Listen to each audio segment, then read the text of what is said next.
Bonsoir. Un mois de sursis pour Pressy-Turn et la possibilité de retrouver un repreneur jusqu'au 19 décembre. Ainsi en a décidé le tribunal de commerce de Clermont-Ferrand. Aujourd'hui, la réaction d'un délégué syndical dans ce journal.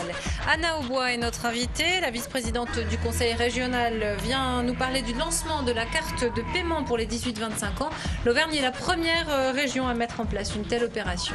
Et puis un label pour préserver la coutellerie thiernoise. L'esprit de Thiers défend les couteaux de qualité. Encore un mois complet d'activité pour Pressy-Turn. Le tribunal de commerce de Clermont-Ferrand a rendu sa décision cet après-midi. En revanche, un éventuel repreneur n'a que jusqu'au 19 décembre pour se manifester, sans quoi l'entreprise sera mise en liquidation judiciaire et fermera ses portes le 31 décembre au plus tard. Les salariés ne sont pas surpris. Ils veulent maintenant se battre pour obtenir une prime de licenciement extra-légale supérieure à ce que prévoit la loi. On écoute le délégué CFDT au micro d'Ariane Monfray et Romain Duché. Essayer de poursuivre l'activité, mais je ne sais pas comment. Du moment qu'on n'a plus de métal, je ne sais pas comment on va faire. Hein. Mais n'importe comment, on reste mobilisé à l'atelier 24 heures sur 24 et 7 jours sur 7, tant qu'on n'aura pas notre prime. Si jamais on ne peut pas avoir notre prime, eh bien on cassera toutes les machines. Ça partira à la casse. Maintenant, on n'a plus rien à perdre. Au point où on en est, maintenant c'est fini. Il n'est pas question qu'on parte la tête basse. Maintenant, on va se battre pour nos 60 000 € qu'on réclame. Le Père Noël va nous apporter les lettres. Voilà. Si on aura un sacré Noël cette année, eh bien on le passera à l'atelier s'il faut, parce qu'on restera mobilisé. S'il y en a qui pensent nous déstabiliser en nous faisant peur que Noël, eh bien on le passera à l'atelier s'il le faut. Hein. Mais n'importe comment, on ne lâchera pas. Un mouvement de grève depuis 14 h cet après-midi chez Jacquet. 90% du personnel serait en grève selon les syndicats. Les revendications portent sur des augmentations de salaire. 300 € d'augmentation sont demandés, ainsi que l'augmentation des salaires de nuit. La reconduite du mouvement a été votée pour demain. L'entreprise Jacquet compte 231 salariés à Clermont. 53 salariés sur 57 en grève aujourd'hui et demain au centre de formation des apprentis du BTP à Clermont. Une mobilisation importante à l'heure où se décide de l'avenir de l'établissement en proie à d'importantes difficultés financières avec un déficit cumulé de 900 000 €. 800 jeunes sont formés en alternance dans ce CFA. Aujourd'hui, la déléguée du personnel a formulé les doléances des salariés lors d'un conseil d'administration. On l'écoute au micro d'Ariane Monfray. Là, on nous indique depuis un an qu'on est en cessation de paiement. Ça veut dire que du jour au lendemain, on peut être en liquidation judiciaire. Ce qui est pour nous complètement affolant. Parce que justement, qu'est-ce qu'on ferait de ces 800 jeunes? Est-ce qu'on les laisserait aller strictement en entreprise? Est-ce que c'est ça une formation? C'est que l'entreprise qui doit former? Ou est-ce que nous, nos ateliers ne servent pas justement à leur offrir autre chose, des choses différentes de ce qu'ils peuvent apprendre en entreprise? D'année en année, on nous rappelle que voilà, vous êtes en déficit, on doit contenir la masse salariale ou diminuer la masse salariale, mais nous on a 800 jeunes, donc il faut qu'on retrouve les moyens de s'occuper de ces 800 jeunes. Et on leur a dit que c'était bien un problème de sous-financement et qu'il faut revenir à un financement normal pour encadrer 800 jeunes. Anna Aubois est l'invitée de ce journal. Bonsoir. Bonsoir. Vous êtes vice-présidente du conseil régional d'Auvergne, en charge de la jeunesse, du sport et de la vie associative. Alors avant de parler avec vous de la carte Jeune Nouveau Monde, votre réaction après cette interview, puisque la région est cofinanceur de ce centre de formation, est-ce que vous financez suffisamment un centre comme celui-ci, Anna Aubois? Alors, ce qu'il faut savoir, c'est que les CFA sont financés au moyen de conventions quinquennales depuis 2008, où il avait été fait le choix, après concertation, de financer au nombre d'apprentis. Alors forcément, cette solution était fabuleuse quand on est en période de croissance. Sauf que, comme vous le savez, depuis un certain temps, nous sommes en période de crise, que le CFA du bâtiment, en l'occurrence, a perdu 17% de ses apprentis depuis 2008, donc 17% finalement de financement. Pour autant, nous n'avons pas rien fait face à cette situation pour le CFA.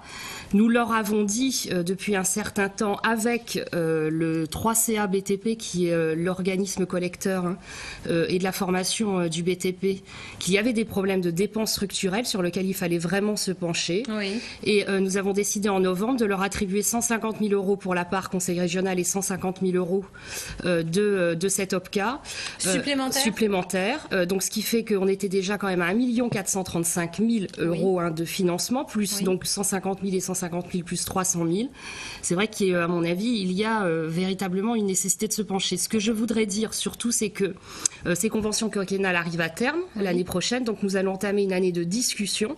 Et la question peut-être qu'il faut se poser, c'est au lieu d'être uniquement sur une part variable, finalement le nombre d'apprentis, ne faut-il pas finalement une part fixe plus une part variable. Donc cela va être ouvert à la discussion l'année prochaine. Très bien. Alors nous parlons par ailleurs de la carte de paiement pour les 18-25 ans lancée par la région. L'Auvergne est la première région de France à lancer une telle initiative. En fait, ça correspond à une allocation d'autonomie annuelle, c'est ça ? Alors, moi, je pense qu'on va un petit peu trop loin en parlant d'allocation d'autonomie parce que ce serait, à mon avis, faire une récupération quand même de ce que pense le mouvement syndical étudiant, parce que quand il parle d'allocation d'autonomie, les étudiants, c'est tous les mois. Là, on est sur une allocation annuelle. Qui va de 200 à 600 €, mais l'objectif, véritablement, face à une jeunesse qui est de plus en plus paupérisée, on voit les chiffres qui sont donnés tous les ans, avec de plus en plus de jeunes pauvres, et puis surtout de plus en plus de jeunes touchés par le chômage. Il était indispensable d'aider les jeunes à choisir leur autonomie sur des besoins primaires. En clair, se déplacer, se loger, se nourrir, parce que ici, en Auvergne, le Secours populaire m'a donné des chiffres la dernière fois très préoccupants.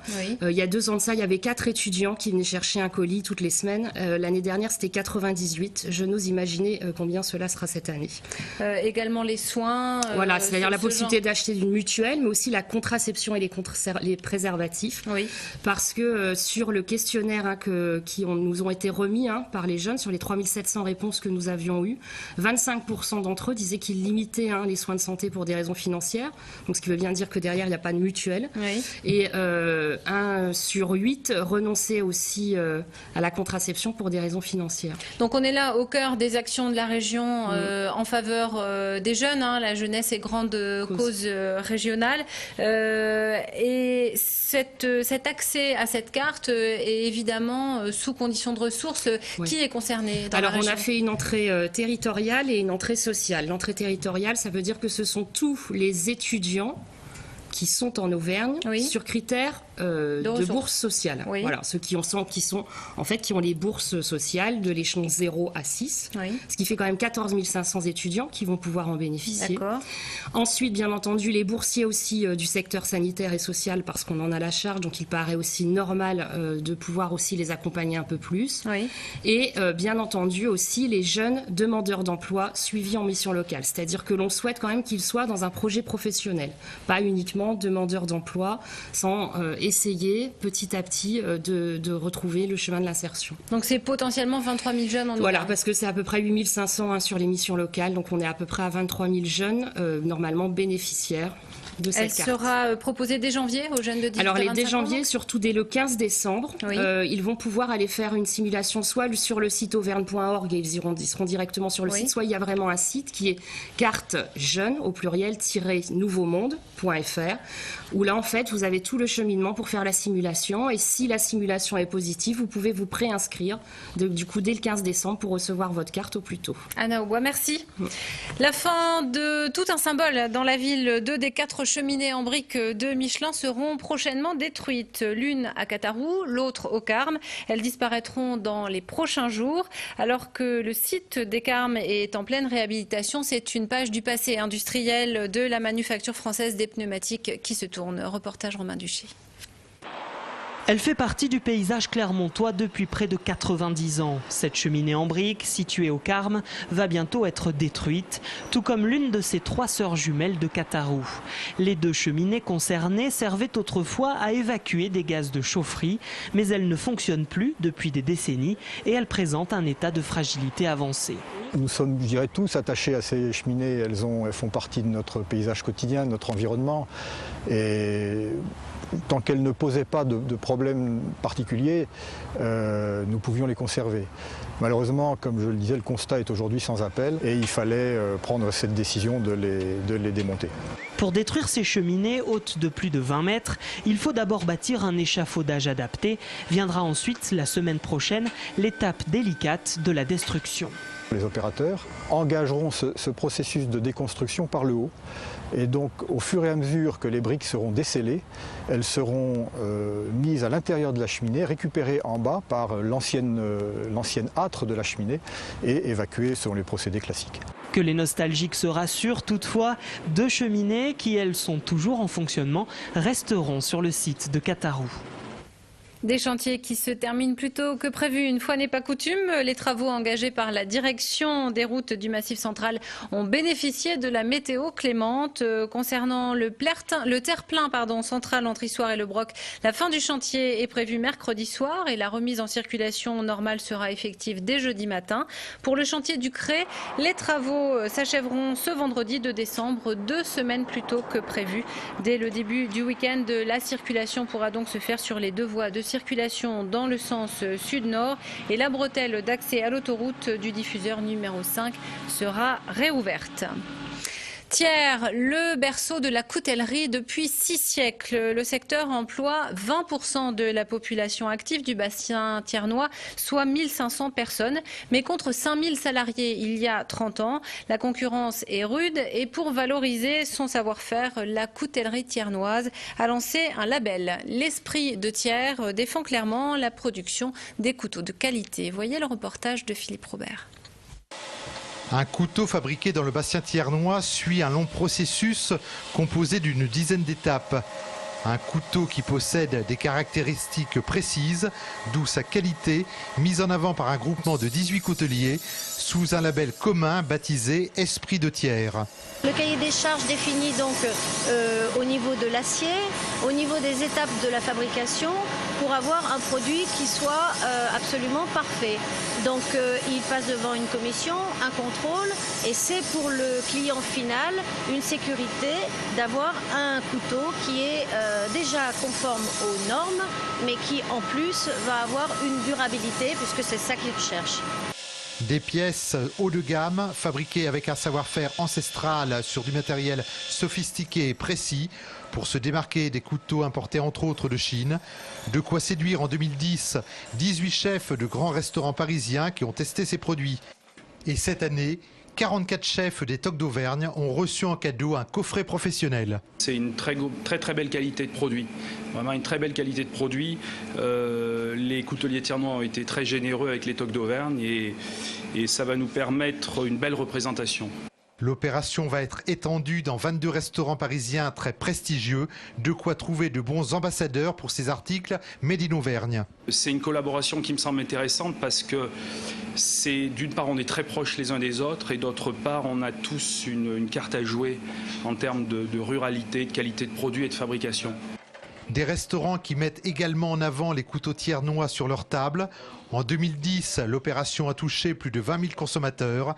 Les entreprises du bassin de Thiers commencent d'ailleurs à en récolter les premiers fruits. On referme ce journal avec Cœur de pirate, la jeune chanteuse qui navigue entre folk et chanson, et ce soir en concert à la coopérative de Mai. Voici un extrait de son clip Adieu. Crois-tu pouvoir enfin me dire que tu veux bien qu'on reste amis? Non, c'est gentil, ça va comme ça. Des amis, j'en ai plein déjà. Je n'aurai donc plus à t'entendre rentrer la nuit quand j'attends l'aube qui arrive en poussant les airs. Moi je me lève et toi tu meurs. Menace de partir parce que je hurle quand tu chantes tes souvenirs. Eh bien chérie, prends donc la part, car tu sais que plus rien ne va. Mais dis-moi adieu demain, mais dis-moi adieu en chemin. Va voir les autres, je n'en pense rien. Je t'ai aimé et je t'assure que c'est la fin. Cœur de pirate ce soir en concert à la coopérative de Mai à 20h30 avec Elisa Jo en première partie. C'est la fin de ce journal. Merci de votre attention. Dans un instant, les prévisions météo. Prochain rendez-vous avec l'info, ce sera demain à 12h30 et 18h30 sur Clermont Première. Excellente soirée.